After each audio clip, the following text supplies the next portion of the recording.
नमस्कार दोस्तों, तो स्वागत है आप सभी का द मिस्टीरियस वर्ल्ड में। जैसा कि हम सभी को पता है कि ये दुनिया, खास करके हमारा देश भारत, मिस्टीरियस चीज़ों से भरा पड़ा है। एक से एक रहस्यमयी चीज़ें हमारे देश में भरी पड़ी हैं जिनके बारे में हमें आज तक पता भी नहीं है।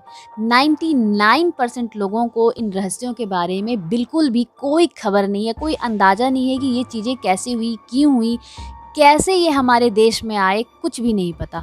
तो चलिए हम इन्हीं मिस्टीरियस थिंग्स में से एक चीज़ के बारे में आज आपके साथ बात करने वाले हैं, और वो है बांके बिहारी मंदिर का रहस्य। जी हाँ, सीक्रेट्स ऑफ बांके बिहारी मंदिर। बांके बिहारी मंदिर मथुरा वृंदावन में स्थित है। मथुरा वृंदावन को किसी भी प्रकार के आइडेंटिटी की बिल्कुल भी जरूरत नहीं है। जो भी कृष्ण भक्त हैं वो मथुरा वृंदावन को बखूबी जानते हैं, चाहे वो विदेशों में ही क्यों ना रह रहे हों। श्री बांके बिहारी मंदिर मथुरा वृंदावन को भगवान श्री कृष्ण का धाम माना जाता है। यह बहुत ही पवित्र धाम है। वृंदावन में भगवान श्री कृष्ण की अनेक लीलाएं मिलती हैं और आज भी कई लोग भगवान को उसी वृंदावन में कृष्ण लीला का अनुभव करते हैं। आज भी कई लोगों की आस्था है कि राधा कृष्ण की रास लीलाएं शाम के समय यहाँ पर होती है, इसलिए वृंदावन वासी रात को जल्दी सो जाया करते हैं, क्योंकि भगवान की रास लीला इतनी ऊर्जावान होती है कि उसे देखा नहीं जा सकता। इस मंदिर के कुछ रहस्यमयी बातें जिसके बारे में हम आज आपसे बात करने वाले हैं, जैसे कि बांके बिहारी मंदिर कब बना और किसने बनवाया, आखिर यहाँ पर भगवान को पर्दे में क्यों रखा जाता है, बांके बिहारी की मूर्ति प्रकट कैसे हुई, कहाँ से आई, यहाँ की विशेषता क्या है, बांके बिहारी मंदिर का रहस्य क्या है। तो चलिए जानते हैं श्री कृष्ण के वृंदावन धाम की ऐसी और रहस्यमयी बातें, तो अंत तक हमारे साथ जरूर बने रहें। बांके बिहारी मंदिर भगवान कृष्ण का ही स्वरूप है। मथुरा के वृंदावन में बांके बिहारी का मंदिर स्थित है। इस मंदिर को स्वामी हरिदास ने 1864 में बनवाया था। आखिर भगवान को पर्दे में क्यों रखा जाता है? एक बार एक भक्त था जो बांके बिहारी के दर्शन के लिए आया हुआ था। वह दर्शन करते करते बहुत समय तक बांके बिहारी जी को देखता रहा, इसलिए भगवान रीझ गए और उन्हीं के साथ उनके गांव चले गए। यहाँ पर मंदिर के स्वामी जी को जब पता चला तो वह उनके पीछे पीछे गए और बड़ी मुश्किल से बांके बिहारी को वापस लेकर आए। तब से बांके बिहारी के दर्शन के लिए झांकी दर्शन को व्यवस्था की गई है। झांकी दर्शन में भगवान के सामने थोड़ी थोड़ी देर में पर्दे डाल दिए जाते हैं ताकि कोई निरंतर उनको देख ना सके। अब जानते हैं बांके बिहारी जी की मूर्ति आखिर आई कहाँ से। मान्यता है कि बांके बिहारी जी की मूर्ति को किसी ने बनाया नहीं है, यह प्रतिमा अपने आप उत्पन्न हुई है। कहते हैं कि श्री हरिदास जी के अनन्य भक्ति से प्रसन्न होकर बांके बिहारी जी वृंदावन प्रकट हुए थे। बांके बिहारी मंदिर में भगवान की काले रंग की मूर्ति है जो श्री हरिदास जी ने खोजी थी।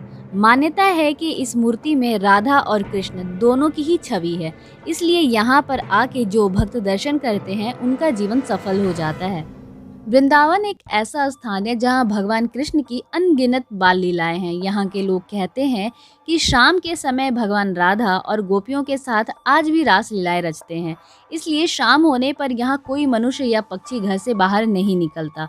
अगर कोई उन्हें रास लीला करते देख लेते हैं तो वह उनकी अपार ऊर्जा शक्ति को सहन नहीं कर पाता। रात में बांके बिहारी जी रास करते हैं, इसलिए उनके आराम करने के समय पे इस मंदिर में मंगला आरती नहीं की जाती। यहाँ पर हर वर्ष मार्गशीर्ष की पंचमी तिथि को बांके बिहारी मंदिर में भगवान बांके बिहारी जी का प्रगटोत्सव मनाया जाता है। इसी दिन बांके बिहारी जी प्रकट हुए थे। इस मंदिर में साल में सिर्फ एक बार ही बांके बिहारी जी के चरणों के दर्शन होते हैं, और वह दिन होता है अक्षय तृतीया का, जो वैशाख मास की तृतीया पे आता है। भगवान के चरणों के दर्शन अत्यंत शुभ माने जाते हैं। श्री हरिदास जी श्री कृष्ण के बहुत बड़े भक्त थे। एक समय पर वह हमेशा कृष्ण की भक्ति में लीन रहते थे और निधिवन में बैठकर अपने राधा कृष्ण के गानों से भगवान को प्रसन्न करने की कोशिश किया करते थे। उनके संगीतमयी भक्ति भाव से भगवान प्रसन्न हो जाते थे और कई बार उनके सामने आ जाते थे। हरिदास जी के शिष्य ने उनसे एक बार कहा कि हमें भी भगवान के दर्शन करने हैं, तो कृपा करके हमें भी दर्शन का लाभ लेने दें। हरिदास जी इसके बाद फिर से भक्ति में लीन हो गए और फिर कृष्ण और राधा दोनों ही उनको दर्शन देने के लिए प्रकट हुए। श्री कृष्ण और राधा ने हरिदास के संगीत से प्रसन्न होकर उनके पास रहने की इच्छा व्यक्त की। तब हरिदास जी ने भगवान को बोला कि वह उनको तो लंगोट पहनाकर यहाँ रख लेंगे, परंतु माता राधा के लिए उनके पास कोई आभूषण नहीं है, क्योंकि वह केवल एक संत है। ऐसा सुनकर कृष्ण और राधा एक हो गए और एक होकर उनकी प्रतिमा प्रकट हुई, और फिर हरिदास जी ने इनका नाम बांके बिहारी रखा। बांके बिहारी मंदिर से जुड़ी कई किस्से कहानियां प्रचलित हैं। उनमें से एक ये है। एक बार एक कृष्ण भक्त स्त्री ने अपने पति को वृंदावन जाने के लिए राजी किया। वह दोनों वृंदावन पहुंचे और बांके बिहारी मंदिर जाकर दर्शन किए। उस स्त्री के पति ने उसको वापस घर जाने को कहा। तब उस स्त्री ने बांके बिहारी जी से प्रार्थना की कि वह हमेशा उसके साथ ही रहें। फिर दोनों घर जाने को निकल गए। वे लोग रेलवे स्टेशन जाने के लिए घोड़ा गाड़ी में बैठे। तभी बांके बिहारी जी बाल रूप में आकर उन दोनों से विनती करने लगे कि मुझे भी अपने साथ ले चलो। इस तरफ मंदिर के पुजारी ने मंदिर में से बांके बिहारी जी को गायब देखा और वह कृष्ण भक्त स्त्री के प्रेम भाव को समझ गए। तुरंत ही वह उस घोड़ा गाड़ी के पीछे दौड़े और बालक रूप बांके बिहारी जी से प्रार्थना करने लगे।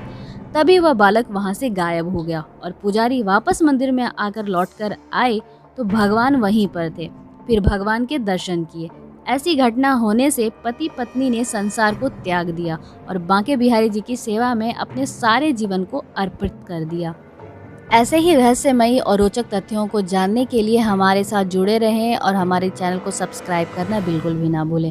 अगर हमारा यह वीडियो आपको पसंद आया हो तो एक लाइक तो बनता है, तो बिना लाइक किए तो बिल्कुल भी मत जाना।